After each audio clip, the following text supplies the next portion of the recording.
nosotros de verdad que tuvimos esa idea de que siempre los que tenemos la oportunidad muchas veces de asistir a los congresos de fibrosis quística, vemos las experiencias de otros centros y nos llamaba mucho la atención que siempre va todo el grupo del centro. Entonces decíamos, pero ¿por qué no hacemos algo en el que cada uno podamos traer a nutricionista, a nuestra terapeuta y podamos todos hablar como el mismo idioma? Y me quedó sonando una frase de la doctora Diana esta mañana que dijo, necesitamos no un manejo interdisciplinario, sino intradisciplinario. Si todos hablamos el mismo idioma, es probable que la gente sienta que todo el mundo en su grupo está manejando lo mismo. Entonces a mí me tocó un tema que tiene muchas cosas de un poquito de nuevas, porque hay nuevas terapias en depuración mucociliar. ¿Cuáles van a ser los objetivos de mi charla? Primero, mirar qué características tiene el moco del paciente que hace que unas intervenciones sí sirvan y otras no. Solo les voy a hablar de Dornasa alfa de solución salina hipertónica al 7% y de manitol, porque la evidencia es clara que la N-acetilcisteína, por lo que van a ver más adelante en las características del moco, no tiene una utilidad en la actualidad en fibrosis quística. Vamos a mirar de cada intervención el mecanismo de acción, cuál es la evidencia de efectividad en diferentes edades y en diferentes desenlaces, cuál es el mejor momento para usar cada una con respecto a la terapia respiratoria y cuál es su efectividad comparativa entre una y otra. ¿Cómo es la característica del moco del paciente con fibrosis quística? Tiene poco contenido en mucina, la mayor parte del moco es mucho el producto de la degradación de los neutrófilos que liberan al degradarse y al romperse cadenas de DNA polimerizado y filamentos de actina. Algo súper importante que empezó a estudiarse ahora recientemente es que existe un balance anormal en los fosfolípidos de las secreciones y en los aminoglicanes que forman este moco del paciente. Además se sabe que las geles de moco son producidas por unos genes especiales y las concentraciones principalmente de estos 5AC y 5AB en el esputo del paciente con fibrosis quística se reducen ostensiblemente. Y esto lo vemos acá, entonces tiene muchos filamentos de actina, tiene cadenas de DNA que son de la muerte de estos neutrófilos y tiene una liberación o un mayor número de glicosaminoglicanes que van a ser muy importantes en la interacción con ciertas proteínas y con ciertas interleuquinas de la inflamación en el paciente. Entonces, esta elevada concentración de los glicosaminoglicanes es 100 veces mayor comparados con pacientes que no tienen fibrosis quística. Hay significativamente de estos glicosaminoglicanes, sobre todo niveles elevados de condritina y heparan sulfato, y se ha encontrado que las mutaciones en el CFTR hacen que estos glicosaminoglicanes tengan interacciones con varias proteínas iónicas, como pueden ser proteínas antimicrobianas o estímulos proinflamatorios, es decir que la interleuquina 8, que es la que principalmente libera el neutrófilo en la respuesta inflamatoria, tiene una unión y una ligación muy importante con estos glicosaminoglicanes y como intervenciones como la solución salina hipertónica pueden ocasionar una ruptura de esa unión y de esa manera una disminución de la inflamación. Este es el círculo vicioso que todos conocemos que pasa en la enfermedad, en donde gracias al defecto del CFTR hay producción de un moco más grueso que lleva a una respuesta inflamatoria y a la fácil colonización por bacterias que ocasionan estas bacterias que el moco sea muchísimo más espeso por la liberación de cadenas de actina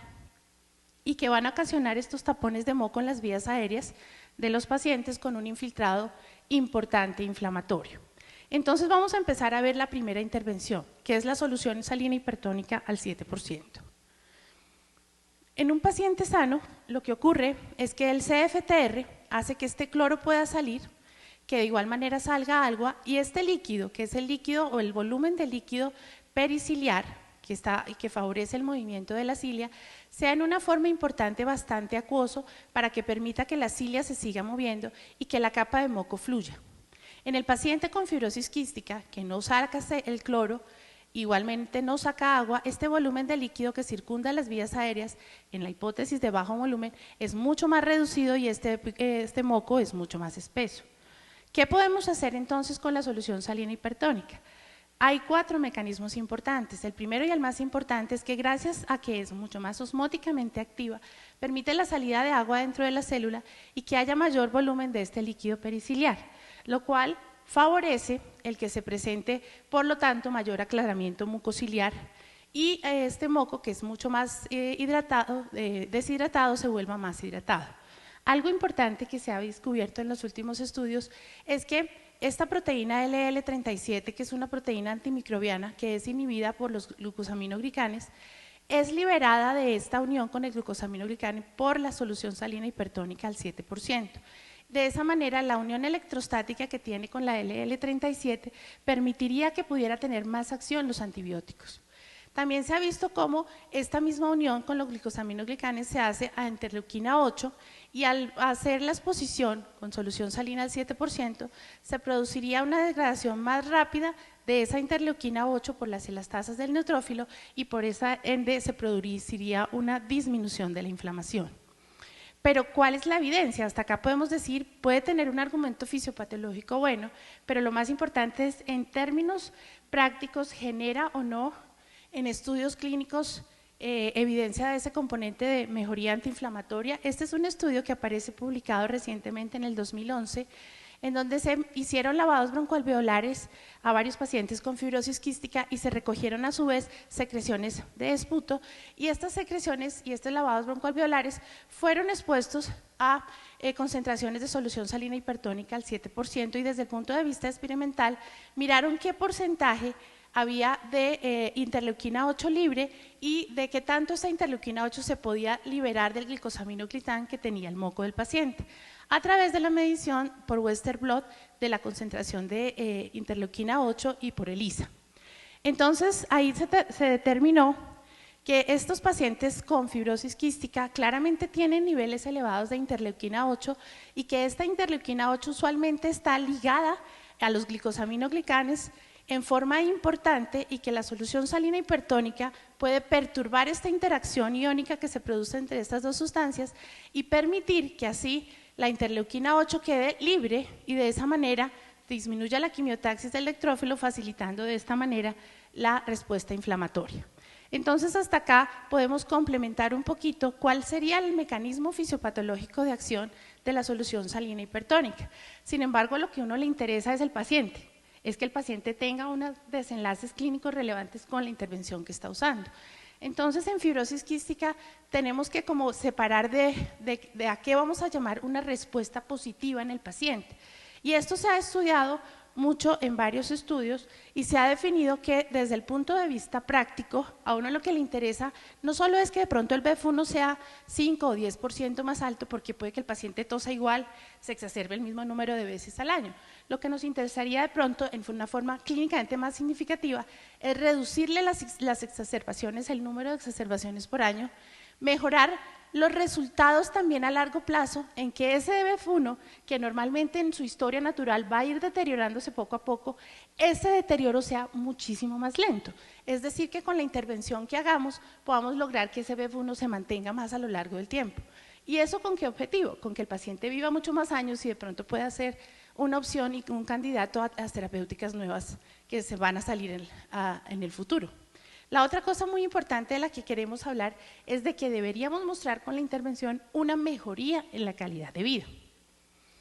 Entonces, el primer estudio que aparece publicado en el 2006 en cuanto a evaluación de efectividad de solución salina hipertónica, todos tienen más o menos una metodología similar. Se hacen en pacientes casi siempre mayores de 6 años, pero más adelante les voy a mostrar un poquito la evidencia actual de la efectividad de hipertónica en menores de 6 años. En estos estudios entonces la hipertónica se coloca 2 veces al día, 4 mililitros, previa dosis de beta 2, y este estudio se realizó por un tiempo bueno, fueron 48 semanas, se tomaron 164 pacientes y el principal desenlace evaluado para ellos fue la mejoría en la función pulmonar con el tiempo de tratamiento y como desenlaces secundarios los que habíamos mencionado, reducción de exacerbaciones y mejoría en calidad de vida y eventos adversos. ¿Cuál es la conclusión de este estudio? Claramente se ve que existe una mejoría inicial en las pruebas de función pulmonar, pero que no es sostenida durante las 48 semanas del tratamiento, pero que sí producen en forma muy importante una reducción en el porcentaje de exacerbaciones en los pacientes, que es uno de los efectos que más se ha descrito y más importa con el uso de solución salina hipertónica. Un porcentaje significativo de pacientes no presentó exacerbaciones, o sea, un mayor número de pacientes no presentaron exacerbaciones en el periodo de seguimiento, no se asoció con empeoramiento en infección bacteriana o inflamación, Hubo menos días de ausentismo escolar y no presenta diferencia en cuanto a eventos adversos con respecto al placebo. Posteriormente aparece publicado en el 2011 esta revisión sistemática con la colaboración Cochrane, que une el estudio anterior del 2006 con otros estudios que aparecen posteriormente publicados. Se hace un análisis de 12 estudios con 442 pacientes entre 6 y 46 años. Ven ustedes que la mayoría de los estudios, ya que evalúan función pulmonar, meten pacientes mayores de 6 años con los mismos desenlaces primarios y secundarios. ¿Y qué se encuentra? Más o menos la misma conclusión, que la efectividad mayor con solución salina hipertónica es en reducción en el número de exacerbaciones que presenta el paciente, no así en las pruebas de función pulmonar, porque se ve que con la solución salina hipertónica hay un efecto inicial transitorio en el BEF1 con una mejoría en el BEF1, pero que no es sostenida a las 48 semanas de tratamiento, no afecta en realidad muchos otros desenlaces de calidad de vida y no tiene un efecto en cuanto al grado de deterioro del BEF1 a lo largo del tiempo. El siguiente estudio o la siguiente pregunta es, bueno, ¿y qué pasa si sí sirve o no sirve en los menores de 6 años? Para eso, el grupo de Estados Unidos y Canadá formaron un network, que es como un grupo de trabajo, para mirar y evaluar la efectividad en niños menores de 6 años de solución salina hipertónica. Para esto realizaron un primer estudio en el cual miraron qué tanto era tolerable esto de una manera objetiva en 14 días de tratamiento que se les dieron a los pacientes y miraron si se presentaban o no efectos secundarios y qué tanto se veía una buena o no adherencia por parte del paciente. A su vez, este mismo grupo realizó que es uno de los más importantes estudios actuales que aparece publicado el año pasado, en donde encontraron algo muy sorprendente, y es que encontraron que en los lactantes y en los niños menores de 6 años con fibrosis quística, el uso de solución salina hipertónica inhalada comparado con solución salina normal no redujo la tasa de exacerbaciones, el mismo efecto que habían encontrado en los mayores de 6 años. Y esto deja bastante inquietud en cuanto a cuál es esa razón. Es probable que de pronto sea mucho más efectivo en los mayores de 6 años porque existe una mayor daño y una mayor lesión pulmonar, y eso es lo que anotan los autores en la discusión. Con respecto a comparación con otras terapias, existen 2 estudios únicamente publicados comparando dornasa alfa con solución salina hipertónica y muestran la conclusión clara de que es mucho más efectivo sobre la mejoría en el BEF1 y sobre la reducción de exacerbaciones la dornasa alfa que la solución salina hipertónica. Aquí están los 2 estudios que muestran ese análisis. ¿Cuál es el mejor momento para colocar la solución salina hipertónica con respecto a la terapia? Encontré esta revisión sistemática de la colaboración Cochrane que me llamó mucho la atención porque dicen que no encontraron ningún estudio, y es cierto, no hay ningún estudio que haya evaluado en qué momento se debe dar la solución hipertónica con respecto a la terapia. Por lo tanto, ellos hacen la siguiente conclusión. En esta revisión no se encontró ningún estudio comparando el tiempo de inhalación con respecto a la terapia. Hasta que se disponga de estos estudios, los médicos podrían aconsejar a los pacientes hacer la nebulización con hipertónica antes de la terapia respiratoria, porque este es el único régimen evaluado en todos los estudios que han evaluado su eficacia. Esta revisión tampoco identificó ningún estudio comparando el momento con respecto a la hora del día.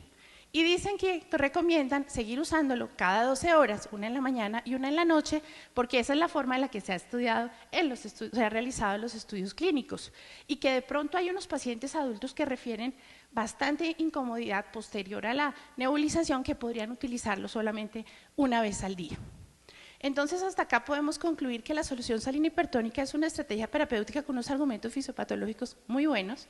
pero que desde el punto de vista práctico en desenlaces relevantes ha demostrado un efecto muy importante en algo que nosotros entendemos que mejora mucho al paciente, y es el número de exacerbaciones. Y acuérdense que si un paciente se exacerba más, como lo mencionaba la doctora, cada vez que se exacerba se cae su función pulmonar. Si podemos usar una estrategia que haga que no caiga tanto la función pulmonar porque tenga menos número de exacerbaciones, pues es una estrategia clínicamente relevante. Pero no tiene efecto en función pulmonar a largo plazo y en forma significativa. ¿Qué pasa con el mannitol? El mannitol es una terapia nueva, no nos ha llegado a Colombia, ya la tienen en Estados Unidos y en Canadá en el mercado, o todavía tampoco. Todavía no está aprobada por la FDA. Claro que dice lo que leí yo, que sí está aprobada para adultos mayores,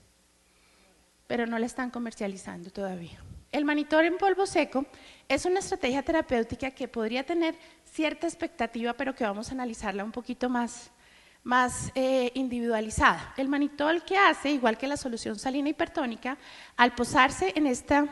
zona periciliar, en la zona donde está el volumen de líquido que circunda la vía aérea, va a hacer un efecto osmótico, sacando agua también de la parte epitelial y haciendo que ese volumen de líquido que circunda la vía aérea sea mucho más fluido y el moco de esa manera pueda salir más con las intervenciones que hagamos. Tiene un atributo importante y es que es uno de los medicamentos, o el segundo, que se lanza como inhalador de polvo seco, con una dosis de 400 miligramos 2 veces al día, colocada en una técnica para colocarse para pacientes adultos, principalmente, por eso es que sale la recomendación. Dentro de esto hay 2 estudios importantes, hechos obviamente por la casa productora, por Pharmacies, que son este primer estudio que se hizo con 118 pacientes, son más o menos 380 pacientes, que este estudio buscó evaluar cuál era la efectividad en mejoría en función pulmonar, en disminución de exacerbaciones, mejoría de calidad de vida y cuál era la efectividad asociada o no a Dornasa alfa.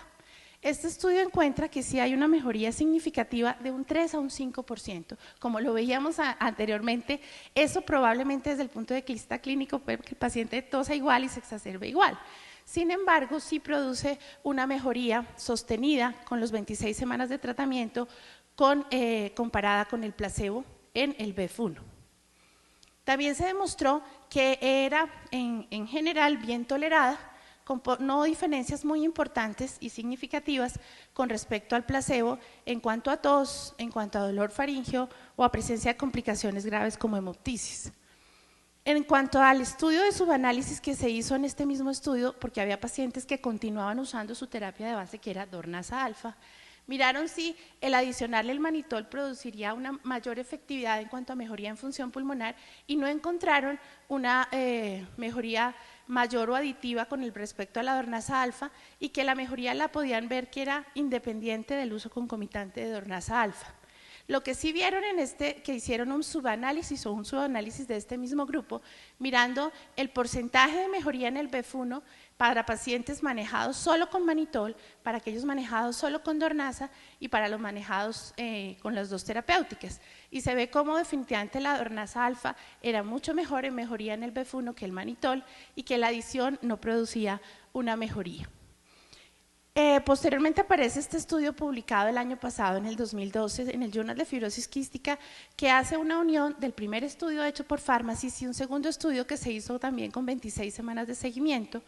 y buscó como concluir los resultados de este estudio, de los 2 estudios. Y lo que vieron es que sí hay claramente una mejoría en un 3 a un 5% en el BEF1 sostenida durante las 26 semanas de tratamiento, pero que este efecto era mucho más visto en los adultos que en los niños. Entonces, por eso, la conclusión de este estudio y de estos 2 estudios es que sí produce una mejoría en el BEF1, tanto en el valor absoluto como el porcentaje del predicho después de 20 semanas de tratamiento, que los aumentos del BEF1 se observaron como en un factor independiente al uso de Dornasa, pero que se veía una mejoría mayor en los adultos, pero no en los niños, incluso en el rango de edad de 6 a 11 años y de 12 a 17 años, y que producía una reducción en la incidencia de exacerbaciones, pero que no era tan importante como lo que se describe con solución salina hipertónica, porque solo era del 29%. La ficha técnica del manitol viene como aprobado para uso en adultos mayores de 18 años, para una dosis de 400 miligramos en inhalador de polvo seco 2 veces al día y con una efectividad solamente discreta en la mejoría en el BEF1. Entonces, hasta acá podemos revisar estas 2 intervenciones. La última que quedaría es qué pasa con Dornasa alfa, si sirve o no sirve. En el moco entonces del paciente de fibrosis quística sabemos que es un moco que por el defecto en el CFTR tiene poco líquido periciliar y de esa manera se queda pegado a las luces de las vías aéreas. Y es el caldo perfecto de cultivo para que bacterias colonicen estas vías aéreas y a la cual va a llegar la respuesta inflamatoria de nuestras celulitas estrellas, que son los polimorfonucleares, los cuales, por ciertas inhibiciones que hay en el mecanismo de acción del polimorfo nuclear para matar la bacteria, se destruye y no puede matar la bacteria y empieza en cambio a liberar cadenas importantes de DNA que van a espesar mucho más ese moco del paciente. Y estas cadenas tenemos, y son el sitio de acción de la dornasa alfa, como lo vemos acá, porque la dornasa alfa es una enzima recombinante girada por ingeniería recombinante que ha permitido que sea mucho más segura, con menos efectos de alergia, que rompe estas cadenas de DNA liberado por la desintegración del polimorfo nuclear y de esa manera hace que el moco sea menos viscoso. Pero ¿sirve o no sirve en fibrosis quística en mayores de 5 años? ¿Cuál es la evidencia? Primero, se ha demostrado que es efectiva en reducir la frecuencia de exacerbaciones en pacientes mayores de 5 años en cualquier grado de clasificación, leve, moderada o severa. Y esto los demuestran los estudios hechos por la casa productora, que el primero de ellos es el de Quant, donde se vio una reducción en más o menos en un 35% con un aumento en el número de días libres de exacerbaciones en los pacientes manejados con respecto al placebo. También se ha encontrado que mejora y preserva significativamente las pruebas de función pulmonar en el estudio más grande, que el primero es a 48 semanas y el segundo, que es el de Fuchs y colaboradores, que fue a 96 semanas, en donde se ve que en pacientes con fibrosis quística de compromiso pulmonar leve mantiene una mejoría en el BF1 sostenida durante las 26 semanas. Sin embargo, la evidencia de si sí sirve o no se ha podido completar gracias a los estudios de los registros de fibrosis quística que se han hecho tanto en Estados Unidos y Canadá como en Europa. Y es que estos datos observacionales han permitido mirar el día a día del paciente y qué pasa con intervenciones que vienen usando por muchísimos años. Y por eso es una de las importancias trascendentales de los estudios de registro. Y aparecen estas publicaciones hechas por el doctor Constant, o la doctora Constant, donde vemos cómo la dornasa alfa produce un efecto importante en la progresión de la enfermedad pulmonar. Este estudio se basó en los datos arrojados por el registro de 24.863 pacientes de Estados Unidos y Canadá que empezaron su seguimiento en 1994, que fue el momento en que se empezó a lanzar al mercado la dornasa alfa. Y ellos evaluaron pacientes entre 8 y 38 años y miraron, comparando la evolución de pacientes que por lo menos durante 2 años habían recibido dornasa alfa, comparado con aquellos que no los habían recibido en ese tiempo. Y que encontraron que claramente sí produce una mejoría en el BF1, es decir, replicaron los mismos resultados de los estudios iniciales a corto periodo de tiempo clínico controlados, pero además encontraron algo muy interesante, que la rata de deterioro del BF1 en el grupo de pacientes manejados con dornasa se redujo en un 46%, es decir, se mantenía a más largo plazo ese BF1 más estable en estos pacientes manejados con dornasa. Esto mismo se replicó con un tipo diferente de estudio, porque en este estudio buscaron como objetivo mirar cuáles eran las evoluciones diferentes que tenían los pacientes que nacían después del 93 y los que nacieron antes del 93, porque cada uno, la diferencia más importante y ostensible eran muchas de las terapias que aparecieron después del 93 y que encontraron en este estudio que los factores más importantes era tener mejores índices nutricionales, por eso no podemos bajar la guardia en nutrición, y el estar colonizado por Pseudomonas era uno de los factores en forma negativa que afectaba más la evolución a largo plazo. Pero encontraron algo muy importante y es esto, que encontraron que el uso de dornasa alfa, sobre todo antes de los 9 años, era un factor relacionado independientemente con el tener mejor evolución a largo plazo. Esto mismo fue replicado por otro subanálisis que se hizo posteriormente por el grupo del doctor Constant, en donde miraron que claramente la dornasa alfa en estos datos del registro epidemiológico producía una mejoría y una sostenibilidad en el BF1 que tenía el paciente a lo largo de los años. Es llamativo este estudio que aparece publicado el año pasado, en donde miran cuáles eran los factores asociados con mejor supervivencia entre 1997 y el 1990 y 2007,